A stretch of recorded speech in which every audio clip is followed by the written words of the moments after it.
So last we did chain rule. Today we are going to do extension of chain rule और I would say higher order derivatives chain rule के अंदर हम कैसे निकालेंगे, ठीक है. So if a function, if z was given to be a function of x and y, then we know that and x and y are further, x and y are function of t.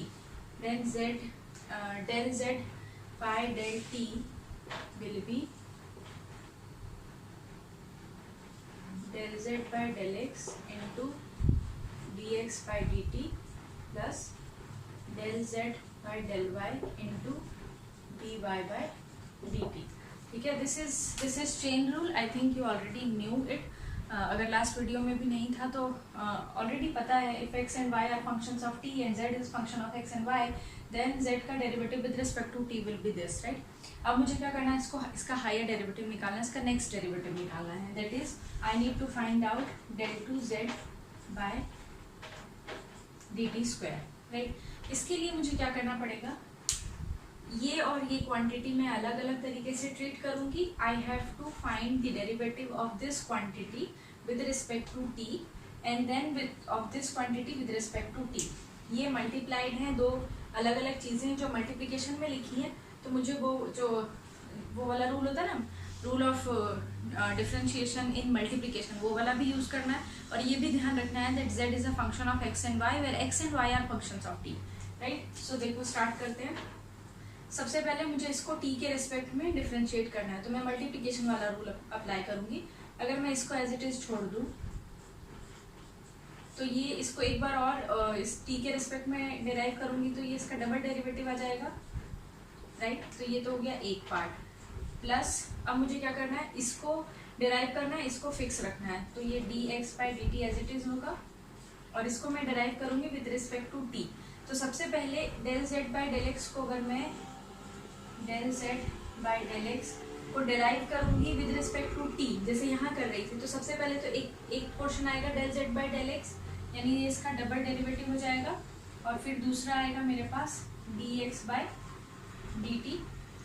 साथ में मेरे पास क्या आएगा, ये आएगा, यानी मुझे del z by del x जो है मेरा यहाँ पर पोर्शन है, इसको x के y के रेस्पेक्ट में भी करना पड़ेगा और साथ में आ जाएगा dy बाई dt. ठीक है, आई होप ये समझ में आ गया होगा. जब मैंने इसको फिक्स रखा और इसको डिराइव कर रही हूँ तो इसकी डेरिवेशन मैं इसके हिसाब से करूँगी. पहले इस पोर्शन का derivative with respect to x, तो डबल डेरिवेटिव आ गया, उसके साथ ये dx बाई dt वाला टर्म एज इट इज रहेगा. फिर इस पोर्शन को y के रिस्पेक्ट में करना था, मुझे z को y के रिस्पेक्ट में करना था डेरिवेटिव. तो यहाँ पर मेरे पास क्या है, del z by del x है, इसको y के रिस्पेक्ट में करूंगी तो del x और del y आएगा और साथ में dy बाई dt. ये तो हुआ मेरे इसका फर्स्ट वाले पोर्शन का, फर्स्ट उसका डेरिवेटिव ये हो गया. सिमिलरली सेकेंड वाले का क्या करेंगे हम लोग, del z by del y को एज इट इज छोड़ दो तो ये होगा डबल डेरिवेटिव, राइट? फिर आ जाते हैं हम यहाँ पर, मेरा dy बाई dt बाहर आ जाएगा और अंदर मैं del z by del y को पहले x की रेस्पेक्ट में डिराइव करूंगी तो ये आएगा dx बाई dt. और फिर इसको जब मैं y के रेस्पेक्ट में डिराइव करूंगी तो डबल डेरिवेटिव आ जाएगा इनटू dy बाई dt. ठीक है, तो ये है मेरा higher order derivative for chain rule functions that are dependent on many variable. I hope इतना समझ में आ गया होगा. एक सीधा सा क्वेश्चन है, you need to find out the answer. मैं यहाँ क्वेश्चन लिख देती हूँ तो मुझे आंसर करके बताओगे. The question is z equal to, so the question you need to find out del 2z by del z by dt square, dz by dt square e raised to the power xy square, where x is a function of t which is t cos t and y is a function of t which is t sin t. ये question है तुम्हारा. इस method से करने के लिए you have to give me the answer. देखो यहाँ पर z है e x y स्क्वायर अलग है, y स्क्वायर है, सिर्फ x और y दोनों का स्क्वायर नहीं है, सिर्फ y का स्क्वायर है. सो ये फंक्शन है, इसका मुझे क्या फाइंड आउट करना है, ये d2z मतलब इसका डबल डेरिवेटिव फाइंड आउट करना है. और x और y जो t के फंक्शन है वो कौन से हैं, t cos t और t sin t. ठीक है, तो ये क्वेश्चन है तुम्हारा. ये क्वेश्चन करके मुझे तुम आंसर अपने ग्रुप में बताओगे तो मैं बताऊंगी। और कहाँ किस पॉइंट पर तुम्हें फाइंड आउट करना है, eight t equal to pi by 2. So at t equal to pi by 2 you need to find out the double derivative of this function where x and y are functions of t. I think you got it, got the point. So ये हुआ हमारा एक topic इसका, after chain rule higher derivative कैसे निकालते हैं हम लोग, सेकंड डेरिवेटिव। इसी तरह थर्ड डेरिवेटिव भी निकाल सकोगे अगर पूछेंगे तो, but I don't think third derivative तुमको एज सच पूछेंगे क्योंकि this is already very big, right. So next comes the normal and tangent equation which I don't know whether you did in your class 12 or not, so I just want you to give a quick equation only, ठीक है। ये normal tangent plane और normal line की जो equation है ये 12th में करते थे CBSE में। आई डोंट नो अबाउट यहाँ का क्या सिलेबस है, तो मैं सिर्फ तुम्हें इक्वेशन बता देती हूँ क्या है और तुम्हें कैसे उसको यूज करना है, ठीक है। So you are given with a function, now you are in 3 dimensional world, right. So this is the topic is tangent plane and normal line, right?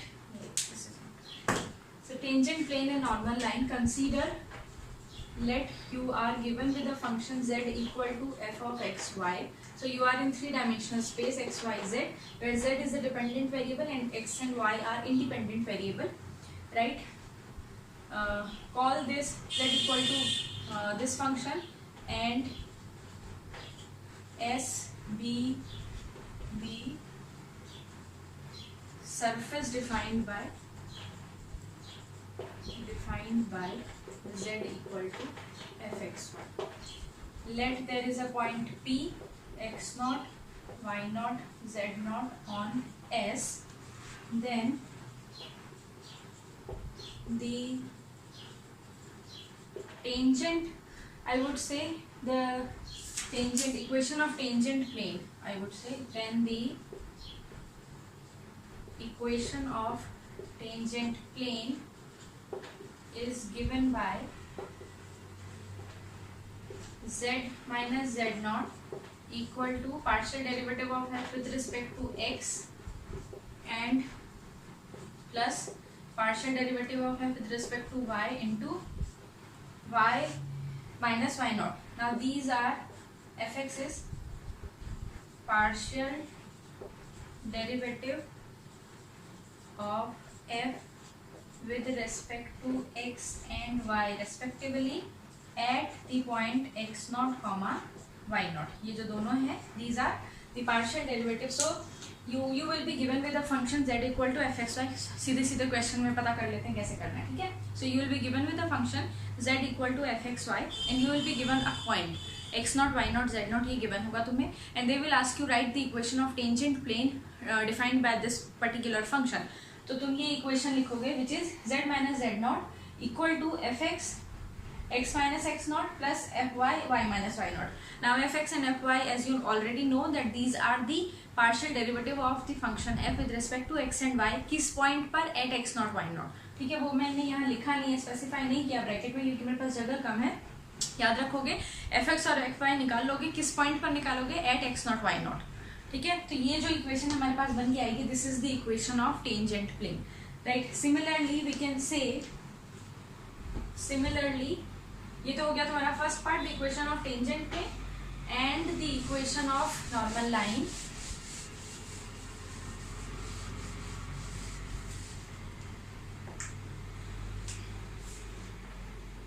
The equation of normal line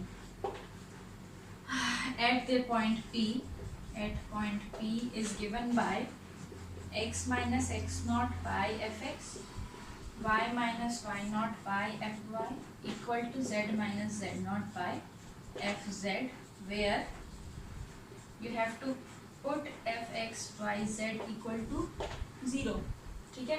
माने क्या करना है तुम्हें, z equal to F X Y लिखा होगा ना, ये z उधर ले जाना है और एक साइड 0 कर देना है, तो एफ एक्स एफ वाई और एफ जेड मिल जाएगा तुम्हें, z के रेस्पेक्ट में भी डिराइव कर लोगे इसको और ये जो होगा ये आएगा तुम्हारा नॉर्मल लाइन। ना normal line I don't think ऐसे कुछ काम का है हमारा, टेंजेंट प्लेन तो फिर भी है, but anyways for your knowledge ये तुम्हें पता होना चाहिए कि ये नॉर्मल लाइन और टेंजेंट प्लेन की इक्वेशन होती है। ठीक है, अब हम इक्वेशन कर लेते हैं, टेंजेंट प्लेन निकालते हैं।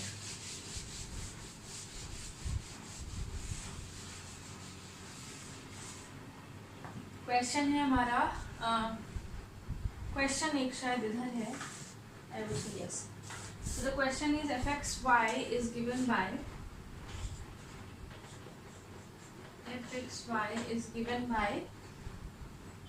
x square plus y square minus sin xy or maybe plus sin xy plus sin xy, right? What you need to do, you need to find out the tangent plane for this equation, this particular question. So this is equal to z, ऐसे लिखा हमने, equation of tangent plane is z minus z naught at the point, कहाँ निकालना है तो लिखा है at p equal to, they have given us 0, 2 and 4, ठीक है, इस पॉइंट पर निकालना है। So z minus z naught, this is x naught y naught z naught is equal to fx at x naught y naught into x minus x naught plus fy at x naught y naught into y minus y naught. So z minus what is z naught 4, fx, इस function को x के respect में derive करोगी तो क्या आएगा answer, 2x plus 0 plus cos xy into एक y आ जाएगा यहाँ पर। किस पॉइंट पर निकालना है मुझे, 0 to 4 पर। ये आ गया मेरा fx into x minus x not कितना है 0 प्लस fy क्या है, इसको y के रिस्पेक्ट में डिराइव करोगे तो आएगा 0 plus 2y plus x into cos xy again at the point 0 to 4 और इस ब्रैकेट में y minus Y naught that is y minus 2, ठीक है। 0 पुट करोगे तो ये 0 हो जाएगा, cos 0 विल बी 1, ये क्या आ जाएगा x एंड y, x 0 करते ही cos 0 आ जाएगा एंड y 0, तो ये कुछ ऐसा आ जाएगा 2 इंटू 1 ब्रैकेट में x प्लस ये क्या आएगा 2 into 2 4, again cos 0 will be 1, so and x is 0, तो ये 0 आ जाएगा into y minus 2। तो मेरा जो इक्वेशन आएगा फाइनल वो ऐसा आएगा, z minus 4 is equal to 2x plus 4y minus 8, ये आएगा मेरा आंसर, ठीक है। सो ये this is the equation of plane. तुम चाहो तो ये 4 उधर प्लस भी कर सकते हो, इसको ऐसे भी छोड़ सकते हो, इक्वेशन बन गई तुम्हारी equation of the tangent plane at point 0 to 4 for this given function. ऐसे निकालना बिल्कुल इजी है। The best part of this particular portion of your syllabus is there are less theorems and more questions for you to do. तो exam में भी जो questions आएंगे, मेरे पास एक एग्जाम पेपर भी है, इनफैक्ट मैं फोटो भेज दूंगी, उसमें भी जो क्वेश्चंस हैं वो सिर्फ डायरेक्ट क्वेश्चन है to solve solve this particular thing, solve that particular thing. तो इस पर्टिकुलर पेपर में तुम्हें बहुत सारे formulas as it is learn करके रखने हैं कि कैसे सॉल्व करना है, ठीक है। नेक्स्ट कम्स इम्प्लीसिट फंक्शन का कभी डेरिवेटिव निकाला है। इम्प्लीसिट फंक्शन क्या होता है, जिनको मैं डिफ्रेंशिएट करके नहीं लिख पाती। So the next topic is differentiation of an implicit function using partial derivative. So differentiation of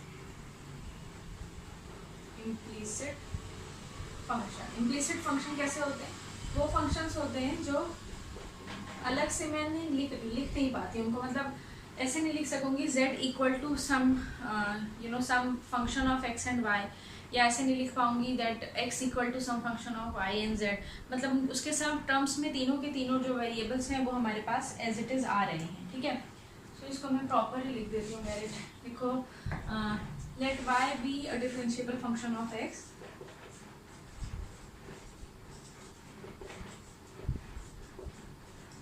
late y be a differentiable function of x and f of x y equal to 0। मैं 2 variable में लिख रही हूँ, 4 में 3 variable में दी थी। be an implicit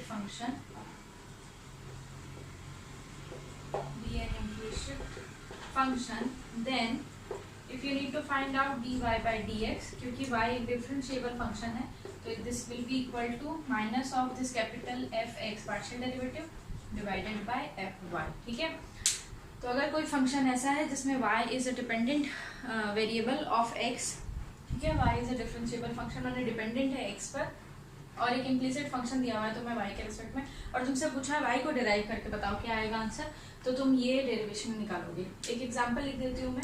अगर ये लिखा है हमने x cos y plus y tan inverse x equal to 0, ये है तुम्हारा, ठीक है, ये क्वेश्चन है, ऐसे लिखा है, this is 0, then find dy by dx।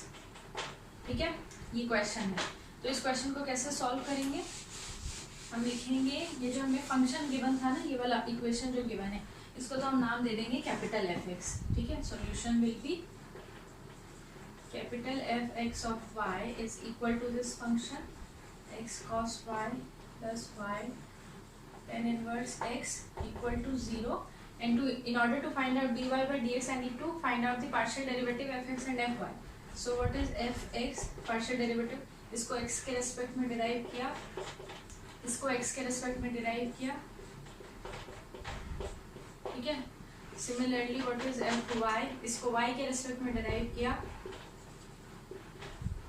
Plus tan inverse, और इन दोनों को डिवाइड कर देंगे विद अ नेगेटिव साइन, तो मुझे dy by dx मिल जाएगा। ठीक है, तो ये हो गया मेरा इम्प्लिसिट फंक्शन का डेरिवेटिव कैसे निकालते थे। सो आज हमने क्या किया, चेन रूल की हेल्प से हमने सेकंड डेरिवेटिव फाइंड आउट किया।